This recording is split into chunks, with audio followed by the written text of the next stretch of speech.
Hey guys, welcome to resource point. My self Rishika. और आज अभी हम लोग डिस्कस करने वाले हैं विजन आइज की करंट अफेयर्स जो कि मई मंथ की है। तो आइए देख लेते हैं कि कौन कौन सी टॉपिक हमारी कंप्लीट हो गई है। यहाँ पे आपकी पॉलिटी, आईआर, इकॉनमी। इकॉनमी अभी चल रही है जिसमें कि 3 आर्टिकल बची हुई है। आज मैं इसे कंप्लीट कर देती हूँ। शुगर इंडस्ट्री इन इंडिया और नेशनल फिशरीज पॉलिसी को ड्राफ्ट किया गया है 2020 की, इसको देखेंगे।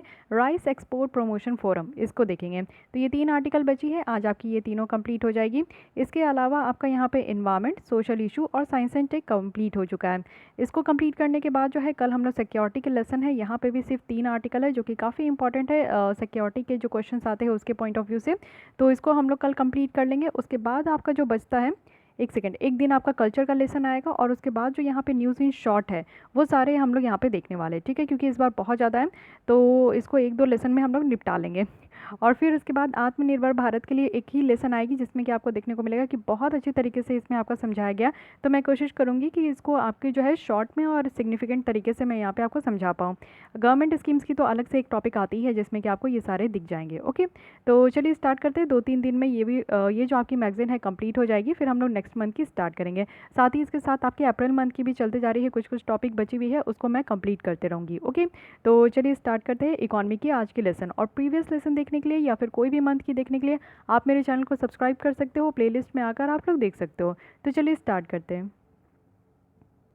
तो बात करेंगे आज हम लोग डिटेल में, बहुत ही इंटरेस्टिंग और बहुत ही इन्फॉर्मेटिव ये आर्टिकल होने वाली है शुगर इंडस्ट्री के बारे में। इंडिया में किस तरीके से शुगर इंडस्ट्री है, कैसे ग्रोथ हो रहा है, क्या प्रॉब्लम है, सारी चीज़ें आपको आज पता चलने वाला है। अगर आप शुगर इंडस्ट्री के बारे में कुछ भी नहीं जानते हो तो आज आपको सारी नॉलेज यहाँ पे मिलने वाली है। न्यूज़ में इसलिए है क्योंकि नीति आयोग की एक टास्क फोर्स है, वो भी शुगर केन में और शुगर इंडस्ट्री में। तो इनके द्वारा एक रिपोर्ट सबमिट किया गया है गवर्नमेंट में। तो गवर्नमेंट को रिपोर्ट सबमिट किया गया है, इनके द्वारा हर एक चीज़ बताई गई है कि शुगर केन और शुगर इंडस्ट्री की क्या स्थिति है, क्या करना चाहिए, सारा कुछ यहाँ पे हम लोग देखने वाले हैं। ये जो टास्क फोर्स है ये बनाया गया था शुगर इंडस्ट्री के लिए, और ये जो है ना लॉन्ग टर्म सॉल्यूशन लेकर आते हैं। यानी कि आपको पता है कि शुगर इंडस्ट्री बहुत सारे इश्यूज फेस करते हैं, तो उसके सॉल्यूशंस के लिए यहाँ पे लॉन्ग टर्म सॉल्यूशंस लेकर आया जाता है। साथ ही साथ यहाँ पे आप देखोगे कि यहाँ पे मैंडेट है कि रिकमेंडेशन होना चाहिए क्रॉप डाइवर्सिफिकेशन का, जिससे कि जो एडवर्स इम्पैक्ट है ग्राउंड वाटर में वो यहाँ पे कम हो सके। साथ ही साथ जो है यहाँ पे शुगर इंडस्ट्री को भी ग्लोबल मार्केट साथ अलाइन करना है, यानी कि जोड़ना है। तो फर्स्ट यहाँ पे जो रिकमेंडेशन दिया जाता है कि क्रॉप डाइवर्सिफिकेशन करना है। क्रॉप डाइवर्सिफिकेशन करने का क्या मतलब है कि आपको इस तरीके का क्रॉप पैटर्न लेकर चलना है, इस तरीके की आपकी प्रोडक्शन करनी है कि समटाइम्स आप जो है ऐसी भी आप लोग क्रॉप लगा सकते हो जिसमें कि पानी की ज़्यादा ज़रूरत हो, उसके साथ आपको ऐसे भी क्रॉप लगा के चलना है जिसमें पानी की कम ज़रूरत हो। तो इस तरीके का क्रॉप डाइवर्सिफिकेशन करना है। ऐसा नहीं है कि बस आप लोग एक ही चीज़ की खेती करते रहो, राइस की ही खेती करते रहो जिसमें पानी की आवश्यकता होती है। तो इससे क्या होता है कि ग्राउंड वाटर टेबल जो है उस जगह की बहुत ज़्यादा कम हो जाती है, नीचे चल जाती है, जो कि अगेन एक डेंजर सिचुएशन है, अलार्मिंग सिचुएशन है हमारी कंट्री के लिए। वैसा नहीं होना चाहिए। तो यहाँ पे जो फोकस करना है क्रॉप डाइवर्सिफिकेशन के लिए करना है। जैसे खरीफ सीज़न में जो है आपका राइस लगा लिया गया, उसके बाद रबी सीज़न में कुछ और लगा लिया गया, जैसे वीट लगा लिया गया, या मान लीजिए कि आपका जो जायद सीज़न है उसमें कुकुम्बर लगा लिया गया। तो इस तरीके की खेती होती है, लेकिन एक ही ज़मीन में आपका क्रॉप डाइवर्सिफिकेशन होना चाहिए, जिससे कि जो ग्राउंड वाटर में एडवर्स इम्पैक्ट होता है ना वो कम हो पाएगा। और शुगर इंडस्ट्री आज के डेट में जो हमारे इंडिया में है काफ़ी ज़्यादा प्रॉब्लम फेस किया जा रहा है, काफ़ी ज़्यादा न्यूज़ में भी रहता है। प्रीवियस ईयर में आपको शुगर इंडस्ट्री से रिलेटेड यूपीएससी प्रीलिम्स में क्वेश्चंस भी देखने को मिलेगा। तो यहाँ पे कोशिश करना है कि शुगर इंडस्ट्री को ग्लोबल मार्केट के साथ कैसे जोड़ा जाए। अब हम लोग देखते हैं कि हमारे कंट्री में शुगर इंडस्ट्री का क्या सिग्निफिकेंस है। बहुत ही ज़्यादा सिग्निफिकेंस है। सबसे पहला है कि ये एग्रो बेस्ड इंडस्ट्री है, जिसमें कि जो रूरल लाइवलीहुड होते हैं वो इम्पैक्ट होते हैं, यानी कि जो गाँव में रहने वाले लोग हैं वो शुगर इंडस्ट्री से बहुत ज़्यादा इम्पैक्ट होते हैं। अगर शुगर इंडस्ट्री अच्छे से वर्क नहीं कर पाती है, अच्छे से यहाँ पे काम नहीं हो पाता, तो बहुत सारे ऐसे लोग हैं ग्रामीण क्षेत्र में रहने वाले जिनकी की लाइवलीहुड यहाँ पे इम्पैक्ट होती है। और ऑन एंड अराउंड आप देखोगे तो 50 मिलियन शुगर केन फार्मर्स है जिनकी यहाँ पे लाइफ जो है इम्पैक्ट होती है। साथ ही 5 लाख वर्कर्स है जो कि डायरेक्टली उनको एम्प्लॉयमेंट मिलता है शुगर मिल में। तो इस तरीके से आप लोग समझ सकते हो कि कितने लार्ज नंबर ऑफ पॉपुलेशन जो हमारी रूरल इंडिया में रह रहे हैं वो यहाँ पे इम्पैक्ट होते हैं। एम्प्लॉयमेंट अगर देखें तो वो भी यहाँ पे बहुत ज़्यादा जनरेट होता है। एम्प्लॉयमेंट जो होता है ये आप शुगर केन से लेकर यानी कि शुगर केन की जो खेती होती है उससे लेकर जो शुगर बनाया जाता है शुगर मिल में, उससे लेकर जो है आप देखोगे कि ट्रांसपोर्ट होता है, ट्रेड होता है, साथ ही यहाँ पे सप्लाई होती है एग्रीकल्चर इनपुट की। तो ये डिफरेंट डिफरेंट यहाँ पे काम है जिसमें कि आपका जो एम्प्लॉयमेंट है वो बहुत मास नंबर पे यहाँ पे आपका जनरेट होता है। तो दो चीज़ आप समझ गए कि सबसे मास नंबर ऑफ पॉपुलेशन जो है वो इस सेक्टर में आपके इंगेज है। सेकंड चीज़ कि यहाँ पे एम्प्लॉयमेंट भी बहुत ज़्यादा निकल कर आता है, अपॉर्चुनिटी बहुत है एम्प्लॉयमेंट की। तो इसीलिए ये दोनों जो बहुत बड़े मास नंबर पे जो आपका रीज़न है उसके चलते जो है ना सिग्निफिकेंस हो जाता है शुगर इंडस्ट्री का हमारे इंडिया में। ग्लोबल शुगर स्पेस की अगर हम लोग बात करें तो शुगर इंडस्ट्री जो है एक लीडिंग रोल प्ले किया जाता है ग्लोबल मार्केट में और इंडिया के साथ, क्योंकि हम लोग वर्ल्ड के सेकंड लार्जेस्ट प्रोड्यूसर हैं। सबसे ज़्यादा जो शुगर प्रोड्यूस किया जाता है वो ब्राज़ील के द्वारा किया जाता है। उसके बाद आप लोग को देखने को मिलेगा कि हमारी इंडिया है जो कि वर्ल्ड की सेकंड लार्जेस्ट प्रोड्यूसर है। और नियरली हम लोग 15 to 25% जो ग्लोबल शुगर है उसको हम लोग प्रोड्यूस करते हैं, और शुगर केन को भी, यानी कि 15% हम लोग शुगर ग्लोबल शुगर प्रोड्यूस करते हैं और 25% हम लोग शुगर केन को प्रोड्यूस करते हैं।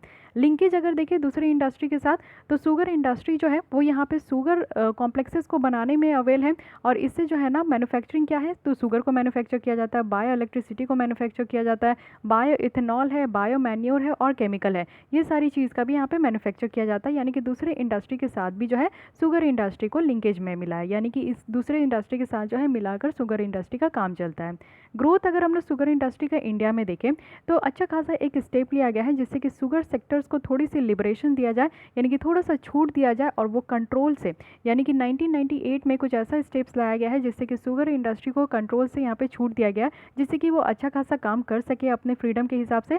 और लाइसेंसिंग जो रिक्वायरमेंट होती है न्यू शुगर मिल का वो भी एबॉलिश किया गया, यानी कि अगर नए इंडस्ट्री बैठाना चाहते हैं, शुगर मिल अगर नया बनने को तैयार है, शुगर मिल अगर नया स्टार्ट होना चाहिए हो रहा है, तो उसके लिए यहाँ पे परमिशन लेने की ज़रूरत नहीं है, लाइसेंस लेने की ज़रूरत नहीं है, क्योंकि शुगर इंडस्ट्री और शुगर सेक्टर को थोड़ा सा लिबराइज किया गया है 1998 में। डी लाइसेंसिंग जो है ना, इससे क्या हो पाया कि एक मास नंबर में आपको देखने को मिलेगा कि जो कैपेसिटी है शुगर सेक्टर का वो यहाँ पे और ज़्यादा ग्रो हो पाया है। एनुअली अगर हम लोग देखें 1998 से 1999 में, इट मीन्स कि जब से ये कदम लिया गया है कि यहाँ पे लिबरेट करना है शुगर सेक्टर को 1998 में, तो उससे एक साल में ये देखने को मिला है कि 7% तक जो है शुगर इंडस्ट्री ग्रो हो पाई है। वहीं अगर 2011-12 में देखें तो ये आपका जो है, सॉरी, 1998 से यहाँ तक आपका दिखाया जा रहा है, यानी कि इस तरीके से देखें 1998 से 2012 तक, तो यहाँ पे 7% जो है एनुअली ग्रो हो रहा है। लेकिन पहले कितना था, तो यहाँ से 1998 के पहले अगर हम लोग देखें तो मात्र 3.3 ही एनुअली यहाँ पे ग्रो होता था। तो इट मीन्स किया गया है, तब से यहाँ पे ग्रोथ जो है अच्छा खासा देखने को मिला है शुगर इंडस्ट्री में। डी लाइसेंसिंग से क्या हुआ, यानी कि लाइसेंस जो देने की ज़रूरत नहीं है, तो डी लाइसेंसिंग से जो है ना अच्छा खासा कंट्रीब्यूट हो पाया स्ट्रक्चर ट्रांसफॉर्मेशन का, वो भी शुगर इंडस्ट्री में। 1998 तक अगर हम लोग देखें तो शुगर जो कॉपरेटिव्स है वो डोमिनेट करते थे शुगर इंडस्ट्री में, बट 2011-12 से अगर हम लोग देखें तो ये चीज़ चेंज हो गई है, और वो भी प्राइवेट सेक्टर के साथ, यानी कि प्राइवेट सेक्टर्स को यहाँ पे इंक्लूड किया गया है, और लार्जेस्ट शेयर आपको देखने को मिलेगा, यानी कि टोटल कैपेसिटी जितना इंस्टॉल किया गया है उसमें सबसे बड़ा शेयर किसका है, तो प्राइवेट सेक्टर का है। ऑल्दो अगर हम लोग डी लाइसेंसिंग देखें, यानी कि लाइसेंस देने की ज़रूरत नहीं है, तो इसमें प्राइवेट सेक्टर भी आराम से इंक्लूड हो रहे हैं। डी लाइसेंसिंग से क्या होता है ना कि कुछ जो रेगुलेशन है शुगर सेक्टर में वो रिमूव हो पाया, अदर रेगुलेशंस जैसे कि आप देखोगे कि परसिस्ट हो पाया, यानी कि पॉलिसी को प्राइसिंग करना, कंपलसरी जूट पैकिंग करना, तो ये सारी चीज़ें की जो ऊपर रेस्ट्रिक्शन थी वो हटा दिया गया है। तो यहाँ पे जो आप देखोगे कि ड्राइवर ऑफ फॉर रेगुलेशन कौन कौन थे, तो यहाँ पे highly perishable nature of sugar cane था। पहले क्या था कि जब यहाँ पे लाइसेंसिंग वगैरह करना था तो यहाँ पे नेचर ऑफ शुगर केन बहुत ही अच्छा था।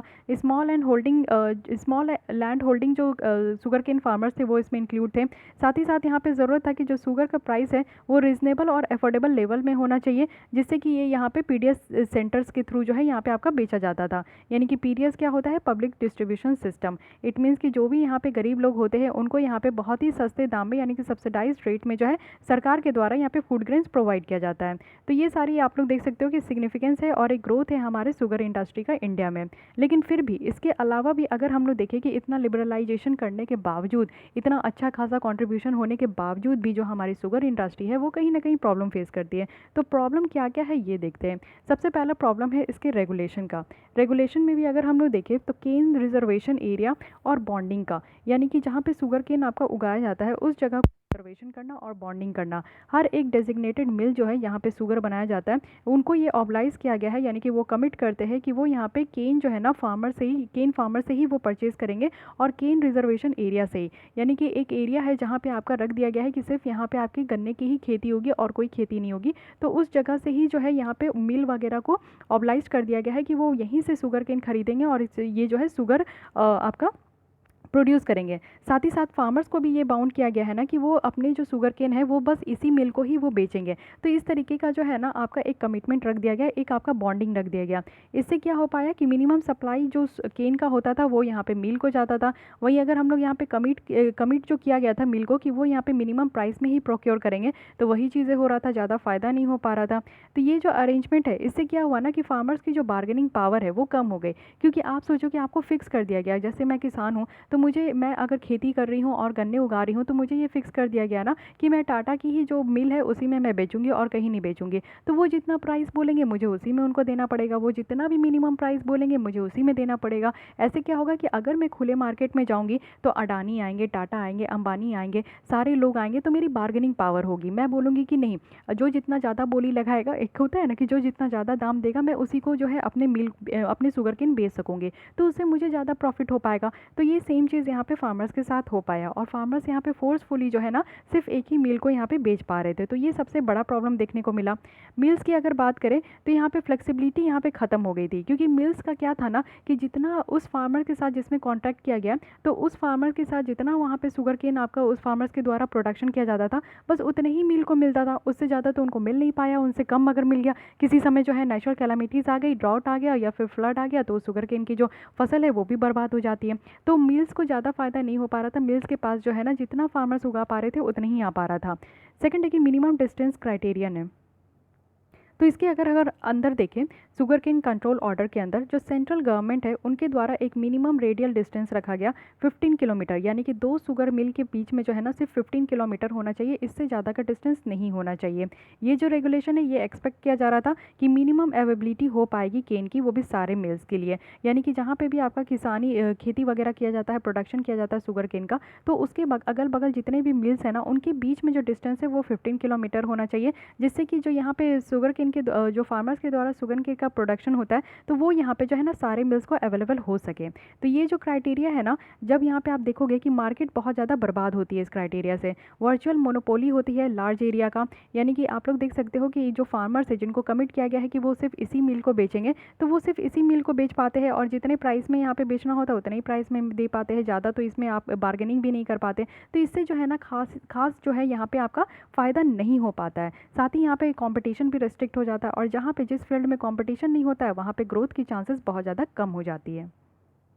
फर्दर अगर हम लोग देखें तो नेक्स्ट यहाँ पे इशू जो है ना वो शुगर केन प्राइसिंग को लेकर है। तो दो तरीके से यहाँ पे प्राइसिंग होती है, एक होता है FRP और दूसरा होता है SAP। तो दो तरीके की यहाँ पे शुगर केन की प्राइसिंग है, यानी कि क्या प्राइस होना चाहिए शुगर केन का वो यहाँ पे डिसाइड किया जाता है दो तरीके की प्राइसिंग सिस्टम से।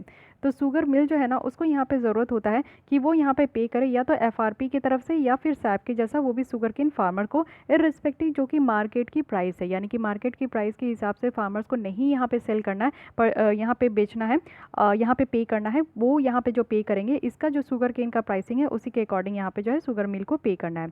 तो शुगर मिल ये क्लेम करते हैं कि वो यहाँ पे डिफ़िकल्ट है, उनको लग रहा है कि यहाँ पे फेयर जो रेम्यूनरेटिव प्राइस है, यानी कि जो सच का जो प्राइस है, यानी कि जो फार्मर्स को गन्ने उगाने के लिए जितना इनपुट देना पड़ा, जितना उनकी लागत लगी है, उसी हिसाब से जो है ना फेयर रेम्यूनरेटिव प्राइस के हिसाब से उनको प्रोवाइड करना है। तो ये क्या हो रहा था ना कि शुगर मिल को ये पे करने में बहुत ज़्यादा डिफिकल्ट हो रहा था। एवरेज प्रोडक्शन कॉस्ट जो शुगर का था ना वो बहुत ज़्यादा हाईएस्ट हो जा रहा था। अगर हम लोग मिनिमम सेलिंग देखें कि शुगर के प्राइस का कितना है, इट मीन्स कि जो शुगर बन रहा था ना वो जितने प्राइस में बिक रहा था उससे ज़्यादा महंगा ये हो रहा था कि वो यहाँ पे शुगर केन खरीद रहे हैं। तो ऐसे में क्या है कि मिल्स जो है वो घाटे में चले जाएंगे, क्योंकि मिल्स को फ़ायदा तभी होगा ना कि वो शुगर केन जो है सस्ते दाम में फार्मर से खरीदे और शुगर को ज़्यादा दाम में वो बेचे। ठीक है, सेम चीज़ फार्मर के साथ होना चाहिए कि उनकी जो यहाँ पे इनपुट है वो सस्ते दाम में होना चाहिए, लेकिन आउटपुट जो उनको मिल से मिलना चाहिए वो ज़्यादा मिलना चाहिए, तभी तो फार्मर्स को यहाँ पे प्रॉफिट होगा।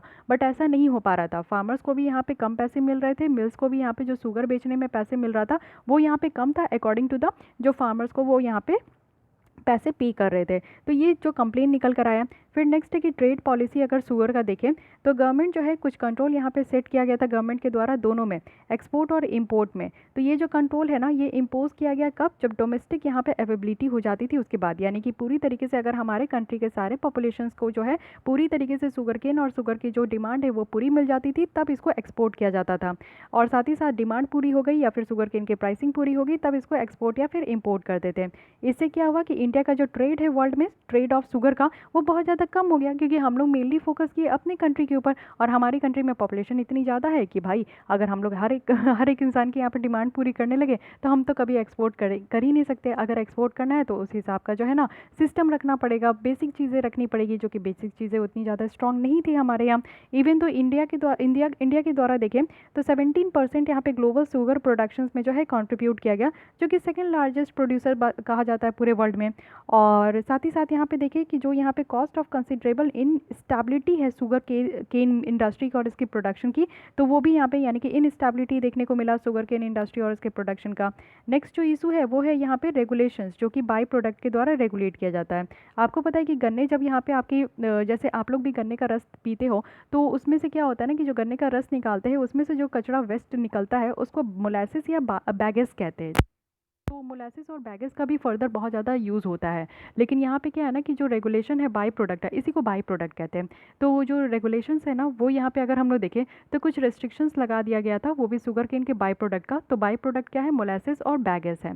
स्टेट गवर्नमेंट जो है कुछ कोटा फिक्स कर रखे थे डिफरेंट इन यूज़र्स के लिए, जो कि यहाँ पे मोलासिस को इस्तेमाल करते और उनके मूवमेंट को भी रोक चुके थे, पर्टिकुलरली जो है ना स्टेट बाउंड्रीज से। अपने ही स्टेट में रहता था, दूसरे स्टेट में जो है ये सारे जो मोलासिस है इसका इस्तेमाल नहीं होता था।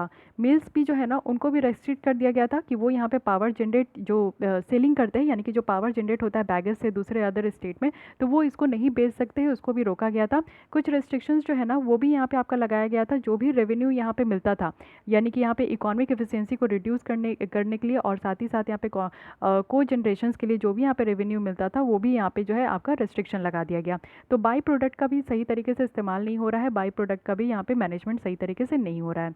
नेक्स्ट यहाँ पे कि कंपलसरी शुगर पैकेजिंग है जूट में, यानी कि शुगर को अगर पैकेज करना है तो वो सिर्फ जूट के ही प्रोडक्ट में हो पाएगा, ये सिर्फ आपका यहाँ पे एक फंडा है। तो जूट पैकेजिंग मटेरियल एक्ट 1987 की तरफ से देखे तो शुगर जो 20% जो शुगर है ना वो मैंडेटरी है कि पैक्ड होगा सिर्फ यहाँ पे जूट बैग में। और जो शुगर इंडस्ट्री है उसमें ये एस्टिमेट लगाया जा रहा है कि इससे क्या होता है ना कि कॉस्ट यहाँ पे बढ़ जाता है, यानी कि हर एक शुगर पैकेट में 40 पैसे पर केजी जो है शुगर का है ना वो यहाँ पे बढ़ जाता है। और इससे क्या होता है कि जो क्वालिटी है शुगर की वो यहाँ पे गलत तरीके से इम्पैक्ट होती है। तो ये अनदर इश्यूज़ है जो कि हम लोग देख रहे हैं। कुछ और इश्यूज़ है वो देखेंगे, लेकिन उससे पहले यहाँ पे इनबॉक्स न्यूज़ है। क्या होता है कि आगे बढ़ते जाती हूँ ना तो पीछे कोई बॉक्स न्यूज़ रहते हैं तो वो छूट जाते हैं मेरे से, क्योंकि ध्यान रहता है कि आगे और ये पढ़ाना है वो पढ़ाना है, तो उसमें ये छूट जाता है। डिटेल में देखते हैं सारी चीज़ें। शुगर केन प्राइसिंग के बारे में ये पता होना चाहिए, क्योंकि हम लोग सैप के बारे में देखें और एफआरपी के बारे में देखें, तो इसको डिटेल देख लीजिए कि किस तरीके से यहाँ पे प्राइसिंग वगैरह सेट किया जाता है। तो शुगर केन की जो प्राइसिंग है ना वो यहाँ पे स्टैट्यूटरी प्रोविजन जो शुगर केन ऑर्डर 1966 के द्वारा दिया गया है, और ये किसके अंदर है तो एसेंशियल कमोडिटीज़ एक्ट 1955 के अंदर है। उसी के द्वारा जो है यहाँ पे आपका शुगर केन का प्राइसिंग जो है फिक्स होता है। तो पहला प्रोसेस देखते हैं, ये है आपका एफआरपी, इट मीन्स की फेयर एंड रेनमरेटिव प्राइस। ये जो है ना आपका केन प्राइस है जो कि सेंट्रल गवर्नमेंट के द्वारा अनाउंस किया जाता है, और किसके बेसिस पे, जो भी यहाँ पे CACP की रिकमेंडेशन दी जाती है उसी के बेसिस पे यहाँ पे केन का जो है प्राइस लगाया जाता है। इट मीन्स की commission for agriculture cost and prices, और ये सेंट्रल गवर्नमेंट लगाती है, ध्यान रखिएगा। और ये कंसल्ट किया जाता है स्टेट गवर्नमेंट के द्वारा, और जो एसोसिएशन होते हैं शुगर इंडस्ट्री उनके द्वारा ये कंसल्ट करके इस तरीके का प्राइस सेट होता है। एफआरपी की बात करूँ तो ये मिनिमम प्राइस है जो कि यहाँ पे मिल्स के द्वारा फार्मर्स को पेड किया जाता है। साथ ही इसको रिप्लेस भी किया गया है स्टैट्यूटरी मिनिमम प्राइस के द्वारा। पहले ये स्टैट्यूटरी मिनिमम प्राइस था, इसी को चेंज करके यहाँ पे फेयर एंड रेन्यूमरेटिव प्राइस रख दिया गया है। साथ ही यहाँ पे एश्योर भी किया जाता है कि जो प्रॉफिट है और जो रिस्क है फार्मर्स का उसको भी यहाँ पे देखा जाता है। और साथ ही साथ यहाँ पे देखेंगे तो यहाँ पे कुछ फॉलोइंग पैरामीटर्स है। इट मीन्स कि एफआरपी कैसे सेट करते हैं, यहाँ पे शुगर की यहाँ पे प्राइसिंग कैसे सेट करते हैं, तो उसमें कुछ पैरामीटर्स है जो कि देखा जाता है। सबसे पहला है कि कॉस्ट ऑफ प्रोडक्शन, यानी कि कितना प्रोडक्शन हुआ है शुगर का, ये देखा जाता है। साथ ही रिटर्न देखा जाता है, यानी कि अल्टरनेटिव क्रॉप से उनको कितना ग्रो कर रहे हैं तो उसी से रिटर्न देखा जाता है कि उनको कितना रिटर्न मिल रहा है। अवेबिलिटी ऑफ शुगर, यानी कि कंज्यूमर को अगर यहाँ पे फेयर प्राइस में शुगर मिल रहा है तो साथ ही प्राइस, जिसमें कि शुगर जो है ना शुगर केन से प्रोड्यूस्ड हो रहा है और ये शुगर प्रोड्यूसर्स के द्वारा यहाँ पे बेचा जा रहा है। साथ ही रिकवरी, यानी कि शुगर केन से शुगर का कितना रिकवरी हो रहा है। रियलाइजेशन किया जाता है, यानी कि बाय प्रोडक्ट को, जो कि मोलासेस, बैगेज और प्रेस मड होते हैं, उनको यहाँ पे जो है सेल करके कितना यहाँ पे मिलता है। रिजनेबल मार्जिन होना चाहिए। जो शुगर केन के ग्रोअर होते हैं वो भी अकाउंट ऑफ रिस्क और प्रॉफिट, यानी कि यहाँ पे फार्मर्स की जो रिस्क होती है, यानी कि कितना उनको रिस्क है और कितना यहाँ पे प्रॉफिट हो रहा है शुगर केन के प्रोडक्शन से, तो ये सारी चीज़ों को यहाँ पे देखा जाता है। साथ ही साथ क्या है ना कि हायर शुगर जो रिकवरी है उसको भी यहाँ पे जो है इंश्योर किया जाता है। सेकंड जो प्रोसेस है वो है सैप, कहने का मतलब है कि स्टेट एडवाइस प्राइस। पहला हम लोग देख लिए कि यहाँ पे जो एफआरपी है वो आपका सेंट्रल गवर्नमेंट के द्वारा लगाया जाता है, लेकिन स्टेट गवर्नमेंट के जो है कंसल्ट करके। लेकिन सैप की बात करें तो यहाँ पे स्टेट एडवाइस प्राइस है, यानी कि यहाँ पे आपको डिफरेंस देखने को मिलेगा कॉस्ट ऑफ प्रोडक्शन का, प्रोडक्टिविटी लेवल का, और साथ ही साथ जो रिजल्ट होता है, यानी कि फार्मर से जो यहाँ पे प्रेशर देखने को मिलता है। और साथ ही साथ कुछ स्टेट है जो कि यहाँ पे स्टेट स्पेसिफिक जो शुगर केन प्राइस है वो यहाँ पे डिक्लेयर करते हैं, जिसको सैप कहते हैं। और यूजुअली ये एफआरपी से तो हायर होता है, क्योंकि यहाँ पे स्टेट गवर्नमेंट को भी कहीं ना कहीं फ़ायदा होता है। तो स्टेट गवर्नमेंट अपने फ़ायदे के लिए जो है किसी किसी स्टेट में आपको देखने को मिलेगा कि सैप को इंट्रोड्यूस करते हैं। शुगर प्राइसिंग पॉलिसी अगर हम लोग देखें तो जो शुगर का प्राइस है वो मार्केट ड्रिवन है, और साथ ही साथ ये डिपेंड करता है कि डिमांड कितना है और सप्लाई कितना हो रहा है शुगर का। साथ ही अगर हम लोग देखें कि फार्मर्स के इंटरेस्ट को प्रोटेक्ट करते हुए, तो जो मिनिमम सेलिंग प्राइस है शुगर का, वो इसकी कंसेप्ट जो है ना वो इंट्रोड्यूस किया गया था, जिससे कि इंडस्ट्री को एटलीस्ट यहाँ पे minimum cost of production of sugar mill सके, और इससे जो है उनको अनेबल कर सके कि वो यहाँ पे जो केन प्राइस जो ड्यूज रह चुका है फार्मर्स का वो क्लियर कर दे। तो इस चीज़ों को यहाँ पे मिनिमम सेलिंग प्राइस जो है ना शुगर का, उसको यहाँ पे आपका जो है इंट्रोड्यूस करके किया गया था कि फार्मर्स की जितनी भी यहाँ पे ड्यूज है वो मिल उसको पूरा कर दे। एमएसपी ऑफ शुगर आप देखोगे तो ये फिक्स किया गया था किसमें, तो यहाँ पे जो फेयर एंड रिन्यूमरेटिव प्राइस की जो कंपोनेंट है उसी के बेसिस पे यहाँ पे आपका फिक्स किया गया था। और मिनिमम कन्वर्जन कॉस्ट होना चाहिए बहुत सारे मोस्ट एफिशिएंट मिल के।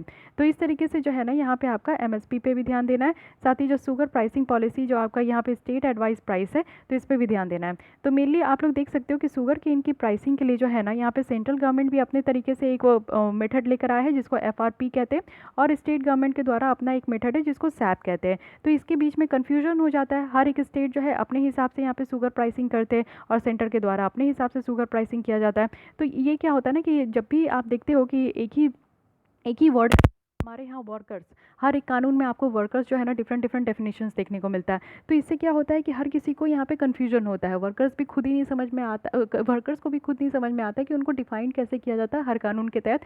साथ ही जो लॉ मेकर्स है उनको भी ये नहीं समझ में आता है कि एक्चुअली वर्कर्स का डेफिनेशन क्या है। तो वर्कर्स हो, इंडस्ट्री हो, एम्प्लॉयर हो, उनकी डेफिनेशंस एक होनी चाहिए, चाहे हमारे यहाँ कितने भी कानून हो। उसी तरीके से आप देखो कि डुप्लीकेशंस जो है ना कहीं भी आपको कन्फ्यूज़न क्रिएट करेगा ही करेगा। और हमारे यहाँ जो शुगर केन की प्राइसिंग पॉलिसी है जो कि सबसे ज़्यादा इजी होना चाहिए, आपका जो है ना एकदम सरल होना चाहिए, उसी को इतना ज़्यादा कॉम्प्लेक्स बना के रखा हुआ है। और भी इशू है, ये तो मेन इशू है जिसकी वजह से हमारी जो शुगर मिल है और जो शुगर केन प्रोड्यूसर फार्मर्स है वो इतने ज़्यादा घाटे में। लेकिन उसके अलावा भी कुछ और इश्यूज़ है जो कि देख लेते हैं। सबसे पहला क्या है ना कि higher production cost of sugar है, यानी कि अगर प्रोडक्शन कॉस्ट फॉर शुगर अगर हम लोग देखें तो यहाँ पे 3580 पर क्विंटल था, वो भी 2017-18 में। अगर इसको हम लोग जो है कंपेयर करें इंटरनेशनल मार्केट से, तो इंटरनेशनल मार्केट में मात्र यहाँ पे 2080 रुपीज़ पर क्विंटल है, बट हमारे यहाँ कितना है तो 3580 पर क्विंटल है। तो ये देख सकते हैं कि प्रोडक्शन कॉस्ट ऑफ शुगर जो है वो बहुत ज़्यादा हाई है। और रीज़न क्या है इसके पीछे, रीज़न ये है कि हाई शुगर केन कॉस्ट है, यानी कि गन्ने की कॉस्ट ही ज़्यादा है, अनइकॉनमिक प्रोडक्शन यहाँ पे प्रोसेस है, इनएफिशिएंट टेक्नोलॉजी है, हाई टैक्सेस है जो कि एक्सरसाइज किया जाता है स्टेट के द्वारा और सेंट्रल गवर्नमेंट के द्वारा। इंडिया में अगर हम लोग देखें तो लार्जेस्ट एरिया है जो कि शुगर केन कल्टीवेशन के अंदर है पूरे वर्ल्ड में, बट जो यील्ड है यानी कि जो पैदावार है पर हेक्टेयर वो बहुत ही ज़्यादा कम है। और इवन आपको नॉर्थ इंडिया में ज़्यादा देखने को मिलेगा, साउथ इंडिया में ज़्यादा है इसकी, नॉर्थ इंडिया में कम देखने को मिलेगा, साउथ इंडिया में इसकी पैदावार ज़्यादा है। तो यहाँ पे कॉस्ट ऑफ प्रोडक्शन जो है वो इंक्रीज़ हो जाता है, एफआरपी यहाँ पे इंक्रीज़ हो जाता है। एवरेज रेट अगर शुगर रिकवरी का देखें शुगर केन से तो ये 10% से भी कम है, जो कि दूसरे जो शुगर यहाँ पे प्रोड्यूसिंग एरिया है जैसे जावा है, हवाई है, ऑस्ट्रेलिया है, इसमें आपको 14% देखने को मिलेगा। तो हमारे यहाँ जो रेट ऑफ शुगर रिकवरी है वो भी बहुत ज़्यादा कम है।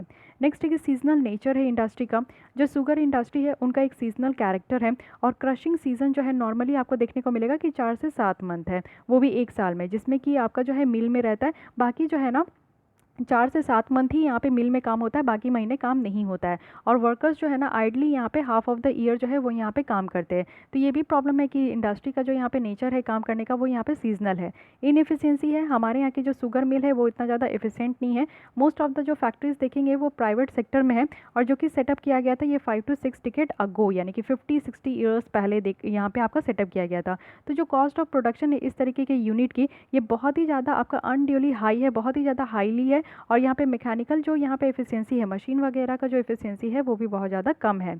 डिमांड और सप्लाई की बात करूँ तो मिसमैच है। डिमांड आपको ज़्यादा देखने को मिलेगा, लेकिन सप्लाई हमारे उस अकॉर्डिंग नहीं हो पा रही है, या फिर सप्लाई उतना बहुत ज़्यादा होता है, डिमांड उतना ज़्यादा नहीं है। तो कहीं ना कहीं ये मिसमैच है जिसके कारण इस तरीके की प्रॉब्लम अराइज हो रही है। लेकिन फिर भी हमारे यहाँ की जो गवर्नमेंट है ना वो ऐसा नहीं कि हाथ में हाथ धर के बैठी है, वो कुछ ना कुछ काम ज़रूर करते हैं। तो यहाँ पर रिसेंट स्टेप्स लिया गया है गवर्नमेंट के द्वारा कि जो यहाँ पे प्रॉब्लम है मिल्स का, शुगर केन फार्मर्स का, तो उनकी यहाँ पे जो प्रॉब्लम्स है वो ओवरकम हो सके। सबसे पहला क्या है ना कि जो ड्यूटी लगाया जाता है शुगर केन पे उसको चेंज किया गया है। जो इंपोर्ट ड्यूटी है, यानी कि दूसरे कंट्री से अगर हम लोग इंपोर्ट कर रहे हैं तो उसको बढ़ाया गया है 50 to 100% तक बढ़ाया गया है। और साथ ही साथ यहाँ पे 20% जो एक्सपोर्ट ड्यूटी है उसको भी यहाँ पे हटाया गया है। यानी कि बाहर से जो आने वाले गन्ने हैं उसको हम लोग और महंगा कर दिए, जिससे कि हमारे जो फार्मर्स की जो यहाँ पे प्रोड्यूस करने वाले गन्ने हैं उसकी महत्व ज़्यादा हो डोमेस्टिक मार्केट में। और साथ ही साथ जो हम लोग एक्सपोर्ट कर रहे हैं तो एक्सपोर्ट में यहाँ पे ड्यूटी लगाया जाता है, तो उसको रिलीव किया गया है 20% तक। सेकंड यहाँ पे काम किया गया है कि duty free import authorisation scheme है, जिसमें कि आप देखोगे कि एक्सपोर्टर्स को अलाउ किया गया है कि वो यहाँ पे शुगर को इंपोर्ट कर सकते हैं, वो भी ज़ीरो ड्यूटी में। यानी कि यहाँ पे किसी भी तरीके का टैक्सेस नहीं लग रहा है, और 3 साल के लिए जो है वो शुगर को इंपोर्ट कर सकते हैं, वो भी ज़ीरो ड्यूटी में। एक्सपोर्ट अलाउड अगर देखें तो गवर्नमेंट यहाँ पे जो एक्सपोर्ट अलाउड की है वो भी 2 मिलियन टन्स ऑफ शुगर को, और कब तक, तो 2017-18 के मार्केटिंग ईयर तक। और यहाँ पे क्या है ना कि यहाँ पे क्लियर करके, इन ऑर्डर टू क्लियर की सरप्लस स्टॉक है, यानी कि ज़रूरत से ज़्यादा स्टॉक है हमारे कंट्री के जितने भी लोग हैं उनकी जो डिमांड है और उनकी जो यहाँ पे कंजप्शन से शुगर का, वो पूरा होने के बाद जो है ना यहाँ पे 2 मिलियन टन्स तक शुगर को यहाँ पे एक्सपोर्ट कर सकते हैं। स्टॉक होल्डिंग लिमिट जो यहाँ पे शुगर मिल की है, और ये सेंट्रल गवर्नमेंट के द्वारा किया गया था सिंस जून 2018 में। इससे ये इंडिकेट होता है कि जो मील वाइज क्वांटिटी ऑफ वाइट और रिफाइंड शुगर है जो कि यहाँ पे डोमेस्टिक सेल के लिए यहाँ पे आपका प्रिस्क्राइब किया गया था, वो भी पर्टिकुलर मंथ के लिए, तो गवर्नमेंट के द्वारा यहाँ पे maximum monthly sugar sale quota यहाँ पे आपका फिक्स किया गया है। साथ ही साथ मिनिमम एक्स मिल जो पहले का जो यहाँ पे मिल शुगर सेल प्राइस है उसको भी यहाँ पे गवर्नमेंट के द्वारा यहाँ पे फिक्स किया जाता है। Building of buffer stock, sugar stock, वो भी 30 लाख टन्स का। यहाँ पे क्या है कि गवर्नमेंट के द्वारा एक बफर स्टॉक बनाया गया है जिसमें कि 30 लाख टन्स का जो है एक्स्ट्रा शुगर को हम लोग रख सकते हैं। दूसरी सब्सिडीज़ भी यहाँ पे प्रोवाइड की गई है गवर्नमेंट के द्वारा। यहाँ पे प्रोडक्शन सब्सिडी, यानी कि जितना प्रोडक्शन हो रहा है उसमें फार्मर्स को सब्सिडी दी जा रही है। सब्सिडी आप लोग समझ सकते हो कि जैसे आप लोग अगर गैस सिलेंडर खरीदते हो तो 1000 के अराउंड उसकी प्राइस है, लेकिन आफ्टर सम डेज गवर्नमेंट के द्वारा जो है आपकी जो भी बैंक अकाउंट लिंक होती है उसमें 200 अराउंड जो है कुछ मनी आपको वापस मिल जाती है। सो इसी तरीके से जो है ना सब्सिडी यहाँ पे दिया जाता है। ट्रांसपोर्ट सब्सिडी दी जाती है, यानी कि आपका जो गन्ने फार्मर से लेकर जो मिल तक का जो ट्रांसपोर्टेशन होता है, और मिल से लेकर शुगर का जो मार्केट तक ट्रांसपोर्टेशन होता है उसमें जो है ना सब्सिडी दिया जाता है। 50 लाख टन्स एक्सपोर्ट कोटा रखा गया है कि जितना यहाँ पे प्रोडक्शन हो रहा है डिमांड पूरी होने के बाद 50 लाख टन्स तक जो है ना दूसरे कंट्री में हम लोग एक्सपोर्ट करेंगे।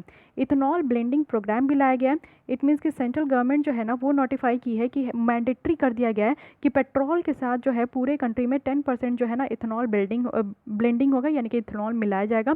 न्यू बायोफ्यूल पॉलिसी 2018 में लाया गया, जिसके थ्रू जो है शुगर मिल को और डिस्टिलेटर्स को यहाँ पे अलाउ किया गया है कि वो इथेनॉल बना सकते हैं केन शुगर से, मोलासेस से, फूड ग्रेन से, पोटैटो से। साथ ही यहाँ पे आपका इंडिकेटिव टारगेट भी रखा गया है कि 20% तक जो है इसको बढ़ाना, यानी कि अभी तो 10% है लेकिन 20% तक इसको बढ़ाना है, जिसमें कि पेट्रोल में आपका इथेनॉल ब्लेंड हो सके, और 5% तक जो बायोडीजल में यहाँ पे आपका जो है डीजल में जो है आपका ब्लेंड हो सके बायोडीजल जैसा, जो कि 2030 तक ये टारगेट पूरा करना है। तो ये ध्यान रखिएगा, ये जो पॉलिसी है काफ़ी ज़्यादा इंपॉर्टेंट है। लेकिन अब देखते हैं कि जो नीति आयोग के द्वारा यहाँ पे रिपोर्ट सबमिट किया गया है तो फाइनली उनके द्वारा क्या सजेशन दिया गया। अब तक हम लोग काफ़ी चीज़ें देख चुके हैं, हमारे इंडिया में शुगर केन की, शुगर मिल की क्या कंडीशन है इसके बारे में देख लिए, क्या प्रॉब्लम है, मेन इशू क्या है ये देख लिए, पूरी तरीके से इशू देख लिए, एक हॉलिस्टिक इशू आपको देखने को मिला होगा, मेजर इशू, माइनर इशू सब देख लिए। साथ ही साथ क्या सिग्निफिकेंस है, क्यों हम लोग जो है शुगर इंडस्ट्री को, शुगर केन प्रोड्यूसर फार्मर्स को इतना ज़्यादा जो है हम लोग इंपॉर्टेंस देते हैं, क्या सिग्निफिकेंस है, ये सारी चीज़ें देख चुके हैं। तो यहाँ पे जो सबमिट किया गया है रिपोर्ट, उसके हिसाब से जो है क्या सजेशन दिया जा रहा है नीति आयोग के द्वारा, इस चीज़ को भी समझने का कोशिश कीजिए। सबसे पहले इनके द्वारा ये कहा गया है कि जो मिनिमम सेलिंग प्राइस है ना उसको बढ़ाना है। गवर्नमेंट जो है वन टाइम इंक्रीज़ कर सकती है, वो भी मिनिमम सेलिंग प्राइस में, और वो शुगर का अगर देखें तो 33 रुपीज़ पर केजी करना है, जो कि आज की डेट में 31 है। तो ये अनबर्डन मिल्स के लिए ऐसा करना होगा। इससे क्या होगा कि शुगर मिल्स को हेल्प हो पाएगा कि जो कॉस्ट ऑफ प्रोडक्शन है वो उसको कवर कर पाएंगे। इंटरेस्ट इसमें इंक्लूड है, मेंटेनेंस कॉस्ट इसमें इंक्लूड है। फर्दर जो एमएसपी है शुगर के लिए वो यहाँ पे रिव्यू होना चाहिए हर एक 6 मंथ में, यानी कि 6 मंथ में जो है ना शुगर का क्या प्राइस है इंटरनेशनल मार्केट में, डोमेस्टिक मार्केट में, इसको रिव्यू करना चाहिए। सेकंड है कि शुगर सेस को इम्पोज करना है। देखिए सेस क्या होता है ना, टैक्स ऑन टैक्स होता है। जैसे कि पहले भी आप लोग देखे हो कि एजुकेशन सेस लगता था, और ये जो सेस लगता है ये सेंट्रल गवर्नमेंट के द्वारा लगाया जाता है। साथ ही साथ इस सेस से क्या होता है कि एजुकेशन किसी पर्पज़ के लिए लगाया जाता है। जैसे एजुकेशन सेस लिया जा रहा है ना, तो सिर्फ एजुकेशन के ही पर्पज़ से आपका इसका इस्तेमाल होगा। उसके बाद इन्वायरमेंट सेस भी लिया जाता है, क्लीन एयर सेस है, क्लीन इंडिया सेस है। तो इससे क्या है ना कि जो पर्टिकुलर पर्पज़ के लिए जो आपका टैक्स ऑन टैक्स नहीं है, ये पर्टिकुलर पर्पज़ के लिए टैक्स लिया जाता है। ओके, सरचार्ज होता है आपका टैक्स ऑन टैक्स, लेकिन सेस क्या होता है कि पर्टिकुलर पर्पज़ के लिए आपका सेस लगाया जाता है, टैक्स लिया जाता है। तो शुगर टैक्स आएगा, शुगर सेस आएगा, इट मीन्स कि आपको जो यहाँ पे आप जब टैक्स पे करोगे तो वो क्या होगा ना कि शुगर की जो यहाँ पे प्रोडक्शन होती है, शुगर मिल में जाती है, उसको इन्हांस करने के लिए इस तरीके का जो है टैक्स का इस्तेमाल किया जाएगा। तो यहाँ पे जो नीति आयोग के द्वारा ये बताया जा रहा है कि हम लोग को शुगर सेस को इम्पोज करना चाहिए। 50 रुपीज़ पर क्विंटल जो है ना वो 3 ईयर्स के लिए होनी चाहिए, और इसमें जो है एक्सपोर्ट को हटा के, साथ ही साथ यहाँ पे फार्मर्स जो है ना उनको शुगर क्रॉपिंग से अलग मतलब कि शुगर क्रॉपिंग से कहीं ना कहीं दूर रखना है। जो गवर्नमेंट है वो यहाँ पे कंसीडर कर रही है कि कैप करना है, यानी कि फार्मर्स के जो लैंड यूज़ है शुगर केन के लिए वो यहाँ पे 85% होना चाहिए टोटल होल्डिंग के। मान लीजिए कि फार्मर्स के पास जो है ना 1 हेक्टेयर का यहाँ पे जो है उनके पास ज़मीन है, तो 85% जो है ना इस तरीके की ज़मीन में सिर्फ यहाँ पे फार्मर्स क्या करेंगे, कैप कर देना है, यानी फिक्स कर देना है कि वो यहाँ पे शुगर केन की ही प्रोडक्शन करेंगे, बाकी इतने ज़मीन में वो अपना खुद भी प्रोडक्शन कुछ भी कर सकते हैं। तो कैश इंसेंटिव्स देना चाहिए, 6,000 पर हेक्टेयर देना चाहिए, जिससे कि फार्मर्स जो है ना वो अल्टरनेटिव क्रॉप में भी, यानी कि शुगर केन से जो है वो अल्टरनेटिव क्रॉप में भी शिफ्ट हो सके। तो ये करने की ज़रूरत है। साथ ही फार्मर्स को सपोर्ट करने की ज़रूरत है। एक रेवेन्यू शेयरिंग फार्मूला को इंट्रोड्यूस करना है, जिसमें कि प्राइस स्टेबलाइजेशन फंड होना चाहिए, जिससे कि फार्मर्स को जो भी वो यहाँ पे प्राइस उनको मिल रहा है फेयर एंड रिन्यूमरेटिव प्राइस से, उससे वो प्रोटेक्ट किया जा सके। पहले भी इस तरीके का जो आपका रिकमेंडेशन है वो सी रंगराजन कमेटी के द्वारा दिया गया था कि यहाँ पे एक शेयरिंग होना चाहिए। जो भी रेवेन्यू और वैल्यू यहाँ पे शुगर केन वैल्यू चेन से यहाँ पे क्रिएट हो रहा है, तो उसको फार्मर्स और जो मिलर्स है उनके बीच में इक्वल मैनर में जो है ये शेयर होना चाहिए।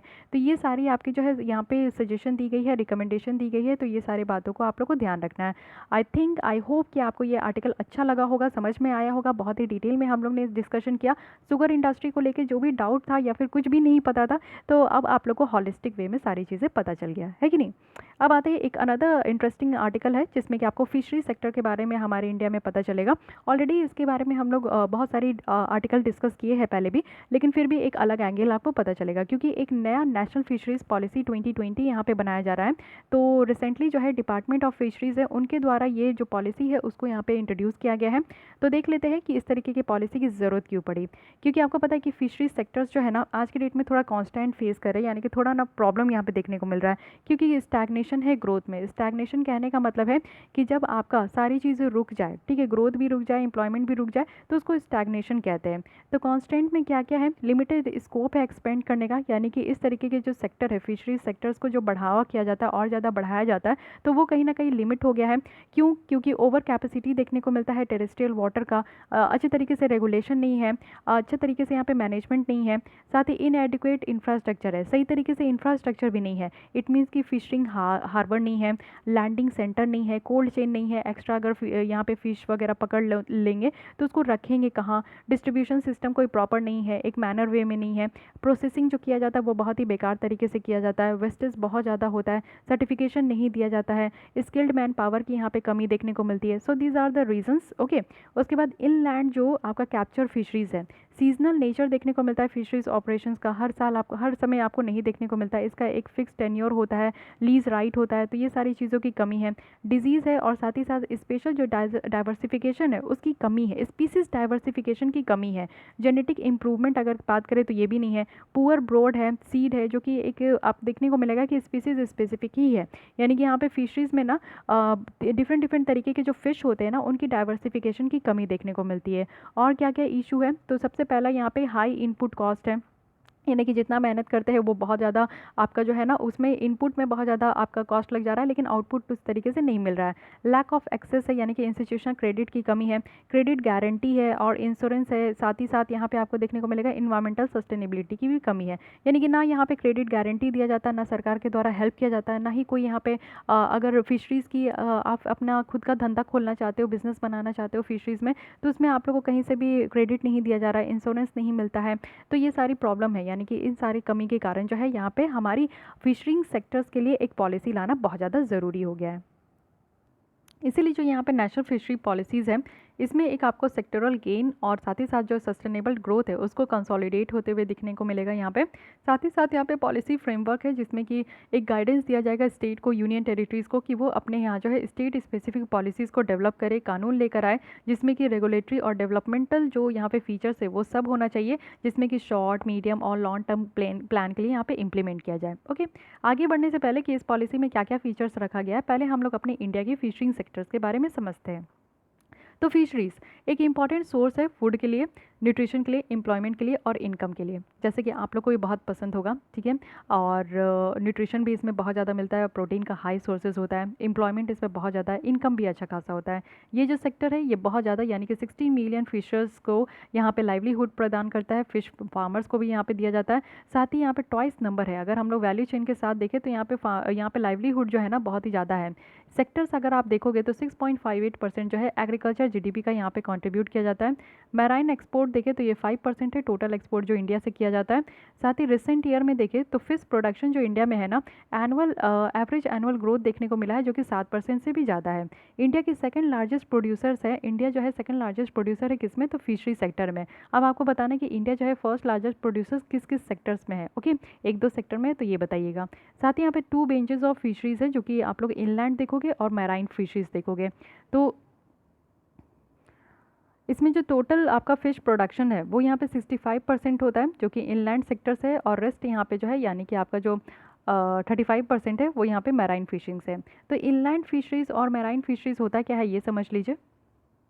तो मेनली अगर फिशरीज़ की टाइप अगर मैं बताऊं तो 3 टाइप की होते हैं, एक इनलैंड फिशरीज़ होते हैं, सेकंड मैराइन फिशरीज़ होते हैं और थर्ड एक्वाकल्चर होता है। तो इनलैंड फिशरी कहने का मतलब है कि ओपन वाटर, फ्लडेड वाटर, तो जहाँ जहाँ बाढ़ आते हैं, जहाँ जहाँ फ्लड आपको देखने को मिलेगा और एक ओपन वाटर सोर्सेज है, तो वहाँ वहाँ आपको इनलैंड फिशरीज़ देखने को मिलेगा।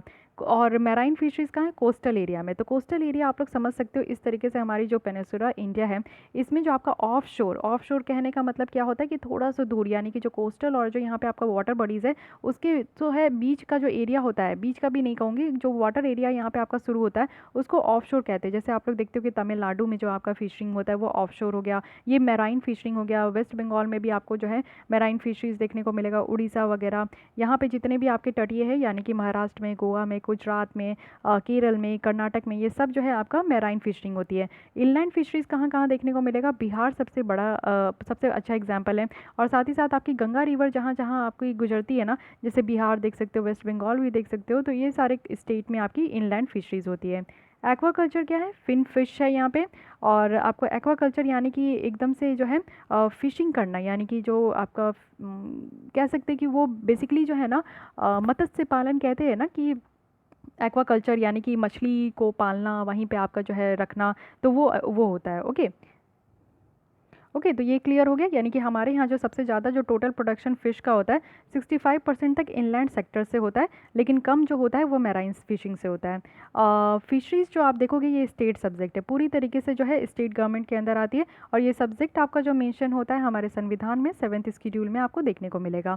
साथ ही यहाँ पे देखिए जो इनलैंड फिशरीज़ होते हैं वो फुल्ली यहाँ पे स्टेट गवर्नमेंट के द्वारा मैनेज किया जाता है, और मैराइन फिशरीज़ जो होते हैं ना वो यहाँ पे सेंट्रल और कोस्टल गवर्नमेंट या फिर यूनियन टेरिटरीज़ है तो उनके बीच में ये शेयर किया जाता है। ये बहुत ही इंपॉर्टेंट आपकी यहाँ पे फैक्ट्स एंड फिगर्स है जो कि प्रीलिम्स पॉइंट ऑफ व्यू के लिए काफ़ी ज़्यादा इंपॉर्टेंट है।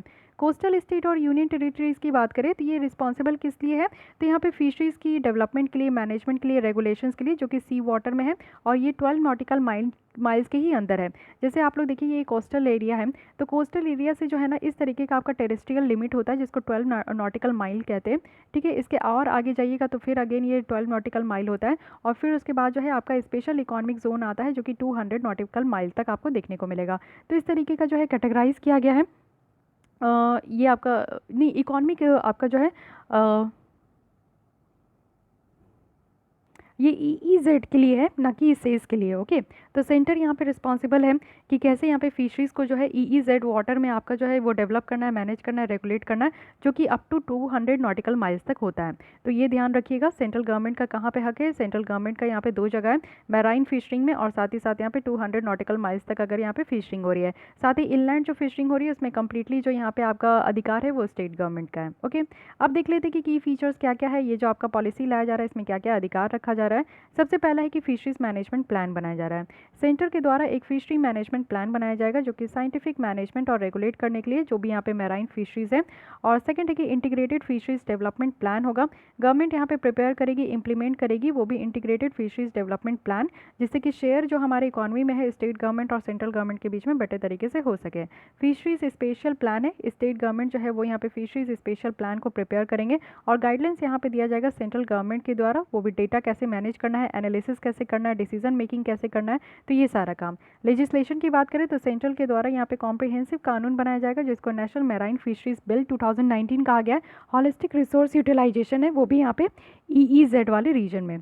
डेटाबेस यहाँ पे रखा जाएगा, यानी कि गवर्नमेंट जो है वो इंप्लीमेंट करेगी national fisheries data acquisition plan, जिसमें कि सेंट्रल और स्टेट गवर्नमेंट के बीच में और साथ ही अदर स्टेक होल्डर है तो उनका भी यहाँ पे डेटा को इंक्लूड किया जाएगा। नेशनल फिशरीज डेवलपमेंट काउंसिल बनाया जाएगा जिसमें कि ओवरऑल गाइडेंस होगा कि पॉलिसी को कैसे इंप्लीमेंट करना है और इसके ऑब्जेक्टिव को रिव्यू करना है, टाइम टू टाइम देखा जाएगा कि ये जो आपकी प्लान है वो कैसे प्रोग्रेस कर रही है। नेशनल मैराइन फिशरीज अथॉरिटी है, इसमें क्या है कि यहाँ पे पावर दिया गया है कि सस्टेनेबल फिशरिंग को इंश्योर किया जाएगा, यानी कि ऐसा फिशरिंग करना है कि हमारे इन्वायरमेंट को कोई नुकसान नहीं हो, हमारे वाटर बॉडीज़ को किसी भी तरीके से नुकसान नहीं हो। साथ ही यहाँ पे प्राइवेट इन्वेस्टमेंट के लिए एक फील्ड ओपन किया जाएगा जिसमें कि प्राइवेट सेक्टर्स को डेवलप किया जाएगा, इंडस्ट्री हो, फार्मर्स हो, कम्युनिटीज़ हो, गवर्नमेंट हो, रिसर्च इंस्टीट्यूट हो, सिविल सोसाइटीज़ हो, सब इसका पार्ट बन सके। क्लस्टर अप्रोच होगा, यानी कि पूरी तरीके से जो एक्वा कल्चर है, मत्स्य पालन है, उसका डेवलपमेंट हो पाए। वेलफेयर और जेंडर इक्विटी होगा, यानी कि जेंडर इक्विटी होगा, यहाँ पे कोई भी काम करना चाहे वो मेल हो फीमेल हो, हर किसी के लिए जो है यहाँ पे आपका एक बिल्कुल से जो है इक्वालिटी रहेगा। कॉन्ट्रैक्ट फार्मिंग है, स्टेट जो है वो इंक्रीज करेंगे और स्ट्रेंथन भी करेंगे अगर उनको परमिशन भी होगा, तो कॉन्ट्रैक्ट फार्मिंग और कोलैबोरेटिव फार्मिंग वो भी फिशरी सेक्टर्स में। तो ये सारे यहाँ पे आपका जो है इंक्लूड किया गया है। साथ ही बहुत सारा इंटरवेंशन भी रखा गया है डिफरेंट सेक्टर्स में, जैसे कि आप देख सकते हो कि फिशरिंग मैनेजमेंट में कौन कौन होंगे, तो एरिया बियॉन्ड नेशनल जुरिस्डिक्शंस है और उसके बाद फॉरेन फिशिंग वेसल्स है जो कि यहाँ पे अलाउ नहीं किया जाएगा, वो भी फिश को और अंडरटेकिंग यहाँ पे फिशिंग रिलेटेड एक्टिविटीज़ को, वो भी इंडिया के सॉवरेनिटी वाटर में, यानी कि यहाँ पे जो है बाहर की जो भी कंट्रीज़ है तो उनको ये अलाउ नहीं किया जाएगा कि हमारी जो टेरिटरी है, हमारी जो यहाँ पे लोकेशन है उसके पास आकर जो है वो फिशिंग करें। मैरीकल्चर की बात करें तो जेनेटिकली जो मॉडिफाइड स्पीसीज़ है उनको यहाँ पे अलाउ नहीं किया जाएगा मैरीकल्चर एक्टिविटी के लिए, GM जो यहाँ पे स्पीसीज़ है। साथ ही आइडेंटिफाइड अगर मैरीकल्चर जोन देखे तो गवर्नमेंट यहाँ पे डेजिग्नेट करेगी कुछ एरिया जिसको मैरीकल्चर टेक्नोलॉजी पार्क कहा जाएगा। इनलैंड फिशरीज देखे तो जो यहाँ पे नेटिव स्पेस की पॉपुलेशन है रिवर्स में, उनको यहाँ पे इन्हांस किया जाएगा और वो भी सीड रेंचिंग करके, यानी यहाँ पे जो है और ज़्यादा आपका बढ़ाया जाएगा फिशिंग वगैरह। और यहाँ पे जो है ना एक सर्टेन वाटर बॉडीज़ को रिजर्व फॉर फिश जैसा डिक्लेयर किया जाएगा स्टेट और यूनियन टेरिटरीज़ के द्वारा। फ्रेश वाटर एक्वाकल्चर होंगे, एफर्ट्स लगाया जाएगा स्टेट के द्वारा कि फिश प्रोडक्शंस को वो बढ़ाए, प्रोडक्टिविटी को बढ़ाए। साथ ही यहाँ पे फार्मर्स जो प्रोड्यूस ऑर्गेनाइजेशन जो बनाया जा रहा है उसको यहाँ पे जो है स्मॉल पॉन्ड होल्डर्स की जो ज़रूरत है उसको यहाँ पे पूरा करें। ब्रैकिश वाटर एक्वाकल्चर है, यानी कि यहाँ पे जो है ना फिश जो भी यहाँ पे वेस्ट वाटर एक्वाकल्चर से जो प्रोड्यूस्ड होते हैं उसको सेव करना है, कंजप्शंस के लिए अप्रोप्रिएट रेगुलेशन होना चाहिए, मैनेजमेंट सही तरीके से करना है और अच्छा खासा जो है यहाँ पे प्रिकॉशनरी मेजर्स लेकर चलना है। ठीक है, तो ये सारा यहाँ पे जो है आपका पॉलिसी में रखा गया है। अब देखते हैं कि ऑब्जेक्टिव क्या है, यानी कि इस तरीके के पॉलिसी को बनाने का यहाँ पे मेन एम क्या है। सबसे पहला है कि जो हमारे यहाँ की फिशरी कल्चर और जो पोटेंशियल है उसको यहाँ पे हार्नेस करना है। रोबस्ट मैनेजमेंट होना चाहिए। कोई भी यहाँ पे अगर सेक्टर को आपको डेवलप करना है तो उसको एक सही तरीके से प्लान लेकर आओ, उसको मैनेज करो, उसको इंप्लीमेंट करो, उसको रिव्यू करो, उसके प्रोग्रेस को देखो, फिर उसके बाद रिकमेंडेशन दो। तो ये सारा काम होगा तभी एक सेक्टर जो है अच्छे तरीके से बूस्ट कर पाएगा। इनलैंड फिशरीज को प्रमोट करना है, एक्वा कल्चर को हमारे कंट्री में और अच्छे तरीके से प्रमोट करना है, स्ट्रेंथन करना है, मजबूत करना है और जो वैल्यू चेन है उसको मॉडर्नाइज करना है। मार्केट है, ट्रेड है, एक्सपोर्ट है, उसको बढ़ाना है। साथ ही इंस्टीट्यूशनल क्रेडिट को भी एक्सेस करना है, क्योंकि यहाँ पे किसी भी तरीके का जो एक्वाकल्चर करते हैं उनको क्रेडिट की कमी होती है। फूड और जो न्यूट्रिशनल सिक्योरिटी है उसको यहाँ पे जो है हम लोग को इंश्योर करना है। तो ये सारी मेन ऑब्जेक्टिव है जो कि यहाँ पे एक फिशरीज सेक्टर्स के लिए यहाँ पे आपका पॉलिसी बनाया जा रहा है। Okay, again it is very important, इस तरीके की बातें आपको पता होना चाहिए।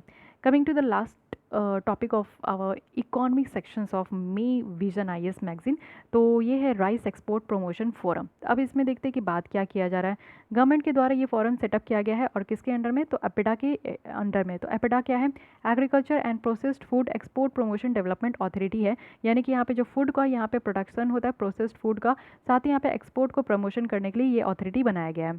इसका काम क्या है यहाँ पे राइस एक्सपोर्ट प्रमोशन फोरम का, इसका ऑब्जेक्टिव है कि यहाँ पे पहले आपको देखना है, यानी कि हमारा जो एक्सपोर्ट होता है राइस का उसकी सप्लाई चेन को देखना है, इंटायर प्रोडक्शन को देखना है और हमारी जो एक्सपोर्ट है ना उसको और ज़्यादा बढ़ाना है ग्लोबल मार्केट में। इससे क्या होगा, इससे हम लोग मॉनिटर कर पाएंगे, आइडेंटिफाई कर पाएंगे, डेवलपमेंट देख पाएंगे कि राइस प्रोडक्शन का कितना हो रहा है, कितना हम लोग एक्सपोर्ट कर पा रहे हैं। साथ ही हम लोग राइस प्रोड्यूसर जो डिफरेंट कंट्रीज़ के हैं उसके साथ हम लोग टच में रह पाएंगे, रेलिवेंट जो स्टेक होल्डर्स हैं उनके साथ टच पे हो पाएंगे, क्या क्या प्रॉब्लम है ये देख पाएंगे और क्या फैसिलिटेट करना है, ये सारी चीज़ें हम लोग देख पाएंगे। इससे क्या हो पाएगा कि कॉम्प्रोमाइज़ हो पाएगा रिप्रेजेंटेटिव जो कि राइस इंडस्ट्री से है, एक्सपोर्टर से है, कुछ एपेडा के ऑफिशियल्स है, कॉमर्स मिनिस्ट्री है, तो इनकी तरफ से जो है ये सारी चीज़ें देखी जाएगी। ओके, साथ ही यहाँ पे जो मेजर राइस प्रोड्यूसिंग स्टेट है ये ध्यान रखना है, West Bengal, UP, Punjab, Haryana. Okay, so remember this. अब देखते हैं अपेडा के बारे में। ये ऑर्गेनाइजेशन आ चुकी है विच इज़ वेरी इंपॉर्टेंट। ये आपके जो फैक्ट्स है ये प्रीलिम पॉइंट ऑफ व्यू से काफ़ी ज़्यादा इंपॉर्टेंट है। अपेडा की बात करें तो इसको जो स्टैब्लिश किया गया था कानून के द्वारा, जो कि है agriculture and processed food product export development authority act 1985। ये काम करता है ministry of commerce and industry के अंदर। इसमें मैंडेट किया गया है कि रिस्पॉन्सिबिलिटी होना चाहिए एक्सपोर्ट प्रमोशन का और कुछ प्रोडक्ट के डेवलपमेंट का, जैसे कि फ्रूट्स है, वेजिटेबल्स है, मीट्स है, पोल्ट्री है, डेयरी प्रोडक्ट है, फ्लोरिकल्चर है, alcoholic and non alcoholic beverages है। अगर हम लोग एपेडा के अंदर देखें तो एपेडा जो है फिनेंशियल असिस्टेंस भी प्रोवाइड करते हैं। जो भी यहाँ पे रजिस्टर्ड एक्सपोर्ट है उनको यहाँ पे अलग से जो है पैसे वगैरह का भी हेल्प किया जाता है, जिससे कि वो अपने मार्केट को डेवलप करे, इंफ्रास्ट्रक्चर डेवलप करे, क्वालिटी डेवलप करे या फिर ट्रांसपोर्ट असिस्टेंस ले। अपेडा की बात करें तो ये इसकी रिस्पॉन्सिबिलिटी है कि यहाँ पे शुगर मिल को भी, शुगर का जो इम्पोर्ट होता है उसको भी यहाँ पे मॉनिटर करे। So again it is very important, क्योंकि शुगर के बारे में हम लोग पढ़ रहे थे तो ये टॉपिक हमारा वहाँ पे नहीं कवर हुआ था, तो यहाँ पे कवर हो गया। बेसिक देख लेते कि हमारे यहाँ पे जो राइस प्रोडक्शन होता है वो कितना होता है। तो इंडिया जो है सेकंड लार्जेस्ट प्रोड्यूसर है राइस के। हम लोग शुगर केन में भी सेकंड लार्जेस्ट प्रोड्यूसर थे, इसमें भी सेकंड लार्जेस्ट प्रोड्यूसर है। आपको बताना कि फर्स्ट लार्जेस्ट प्रोड्यूसर हम लोग किस किस चीज़ में है। साथ ही हम लोग लार्जेस्ट एक्सपोर्टर है, ठीक है, एक्सपोर्ट सबसे ज़्यादा करते हैं और वो भी यहाँ पे मेजर शेयर अगर राइस का देखें जो कल्टीवेट हो रहा है तो खरीफ सीज़न में ही होता है और स्मॉल शेयर जो है वो यहाँ पे रबी और समर सीज़न में देखने को मिलेगा। इंडिया की जो राइस प्रोडक्शन है वो यहाँ पे बढ़ी है। अगर हम लोग लास्ट 2011 से देखें तो 96 मिलियन टन था, वही 2019-20 के हिसाब से देखें तो यहाँ पे 117 मिलियन टन है, जो कि बहुत ज़्यादा बढ़ गया है। ओके, लेकिन एक डेडिकेटेड फोरम बनाया जा रहा है और बॉडी बनाया जा रहा है, इसका ज़रूरत क्यों पड़ा? क्योंकि राइस एक लार्जेस्ट कमोडिटी है इंडिया के एग्री एक्सपोर्ट बास्केट में। आपको पता है कि आप लोग भी डेली राइस खाते ही होंगे, ठीक है, हर कोई डेली राइस खाता है। पूरे इंडिया में सबसे ज़्यादा जो है राइस की ही डिमांड होती है। तो ये बात है कि हम लोग राइस में अगर देखें तो 2018-19 में $7.77 बिलियन तक का जो है शिपमेंट हो चुका है।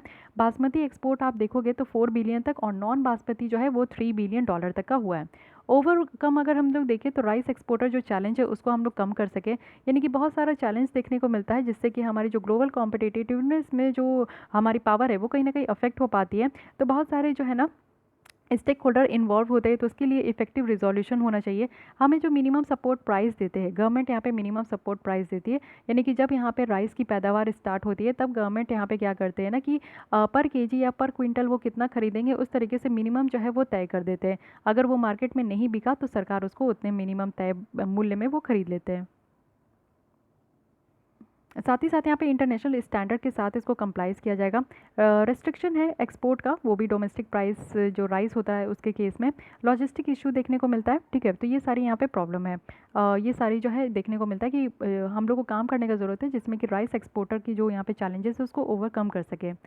कैपिटलाइज है, यानी कि ग्लोबल मार्केट में अगर हम लोग देखें इंडिया की राइस वैरायटी वो कैपिटलाइजिंग है, और इससे क्या है ना कि हम लोग अचीव कर सकते हैं, यानी कि जो स्टेक होल्डर्स है उनको एजुकेट करके सारे लेवल में इस फील्ड में हम लोग इसको अचीव कर सकते हैं, कैपिटलाइज कर सकते हैं। यानी कि अगर हम लोग यहाँ पे राइस की जो मार्केटिंग है उसको समझे, टेक्नोलॉजी डेवलपमेंट करें राइस प्रोडक्शन में, तो इससे जो है ना हम लोग और ज़्यादा आगे बढ़ सकते हैं, न्यू मार्केट को एक्सप्लोर कर सकते हैं, एक इंडियन ब्रांड को इस्टेब्लिश कर सकते हैं। तो ये हमारे यहाँ की पोटेंशियल है। इंडियन राइस जो है वो मेजर राइस कंज्यूमिंग जोन है पूरे वर्ल्ड में।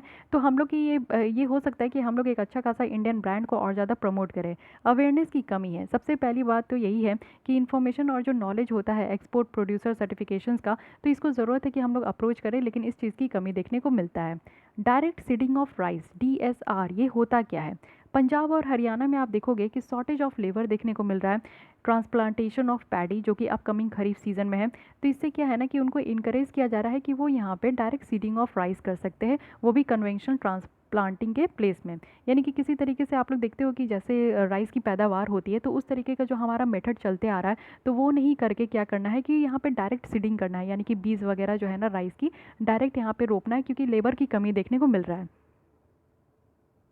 DSR है क्या? DSR एक तरीके का प्रोसेस है जिसमें कि राइस क्रॉप को हम लोग बीज वगैरह से जो है ना, बीज को बो के जो है इस्टेब्लिश कर सकते हैं, ना कि यहाँ पे ट्रांसप्लांटिंग, यानी कि सीडलिंग जो है ना, पहले शायद इस तरीके से होता है, मुझे उतना ज़्यादा पता नहीं है, बट मेरी मम्मी जैसे बताती है कि राइस का जो क्या होता है ना कि एक जगह छोटी सी नर्सरी होती है, उसमें पहले सीड वगैरह लगाते, उसके बाद क्या होता है कि जब वो थोड़ा बड़ा हो जाता है तब उसको मेन एग्रीकल्चर वाले लैंड में लाकर लगाते हैं। शायद इस तरीके का कुछ प्रोसेस होता है, I don't know, okay, but मुझे ऐसा अभी पढ़ रही हूँ तो मुझे याद आ रहा है कि मम्मी ऐसा कुछ बताती है। तो ये वाला एक ट्रेडिशनल मेथड है, तो अगर आप लोग को पता है, आप लोग उस जगह से बिलोंग करते हो, तो ज़रूर कमेंट बॉक्स में बताइएगा, मुझे भी पता चल जाएगा। तो जो पहले से जो चलते आ रहा है ना सिस्टम, उसको एक नया मॉडर्नाइज करने का यहाँ पे DSR है। ट्रांसप्लांटिंग में क्या है ना कि फार्मर्स जो है नर्सरीज़ में ये पैडी सीड्स को प्रिपेयर करते हैं फर्स्ट, फिर उसके बाद जब ये थोड़ा बड़ा हो जाता है तब उसको जो है ना आपका शो कर, मतलब कि दूसरे जगह करते हैं ना, यही चीज़ यहाँ पे लिखी गई है। ये जो सीडलिंग है ये अपरूटेन होता है और रीट्रांसप्लांट किया जाता है 25 to 35 डेज़ में, और मेन फील्ड में लगाया जाता है जहाँ पे पानी वगैरह होता है। ठीक है, समझ गई मैं, यही चीज़ है, ठीक है, मुझे याद आ गया। यहाँ पे क्या है ना कि यूनिफॉर्म जो प्लांट स्टैंड है वो इंश्योर किया जाता है, एक के बाद एक जो है ऐसे ऐसे करके एक लाइन में लगाया जाता है बहुत ही खूबसूरत तरीके से। तो ये आपका इस तरीके से जो है ना ट्रांसप्लांटिंग में किया जाता है। तो ये ट्रांसप्लांटिंग नहीं है, ट्रांसप्लांटिंग के अलावा ये डायरेक्ट सीडलिंग है, यानी कि जो नर्सरी में पहले उगाया जाता है फिर 35 दिन के बाद आपका मेन लैंड में लाया जाता है। तो इस प्रोसेस को अब नहीं करना है, डायरेक्ट जो है मेन लैंड में आपका इस तरीके से सीड को रोपा जाएगा। तो DSR में क्या है कि वाटर को यहाँ पे रियल केमिकल जो हर्बिसाइड से उससे रिप्लेस किया जा रहा है। ट्रांसप्लांटिंग में क्या करते थे कि स्टैंडिंग वाटर होता था, पानी में जो है ना इस तरीके का आपका लगाया जाता था, तो ये वाटर ही हर्बिसाइड्स का काम करता था, और जो वीड्स वगैरह होते हैं यानी कि जो जंगली पौधे होते हैं उसको उगने से यहाँ पे रोका जाता था।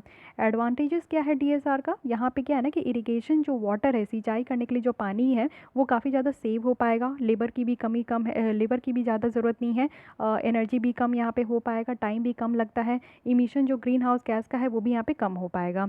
डिसएडवांटेज क्या है कि यहाँ पे हाई वीड इन्फेस्टेशन है, इवोल्यूशन हो सकता है वीडी राइस का, यानी कि यहाँ पे जंगली पौधे उगने का थोड़ा सा चांसेस है। साथ ही साथ ये बर्ड्स और जो रैट्स इंसिडेंट्स है उनसे ये एक्सपोज हो सकता है, न्यूट्रिएंट कहीं ना कहीं डिसऑर्डर हो सकता है, राइस ब्लास्ट हो सकता है, और ब्राउन लीफ स्पॉट हो सकता है। तो थोड़ी बहुत यहाँ पे डिसएडवांटेज भी है, और लेकिन एडवांटेजेस भी इसकी है। ओके, तो ये याद रखिएगा, ये प्रीलिम्स पॉइंट ऑफ व्यू से काफ़ी ज़्यादा इंपॉर्टेंट है। तो गाइज हमारे यहाँ पे इकॉनमी कंप्लीट हो गई। नेक्स्ट कल हम लोग सिक्योरिटी यहाँ पे देखेंगे, जल्दी ही इसको कंप्लीट कर लेंगे क्योंकि अब यहाँ पे आपका जून मंथ का भी मैगजीन आएगा। ठीक है, तो आज के लिए बस इतना ही। अगर आपको ये लेसन अच्छी लगती है, हेल्पफुल लगती है, तो बस लाइक कर दीजिए, अपने दोस्तों के साथ शेयर कर सकते हैं। फिर भी कोई डाउट, कोई सजेशन है तो कमेंट कीजिएगा, एंड मेक श्योर कि आपने मेरे चैनल को सब्सक्राइब कर लिया है। Thank you.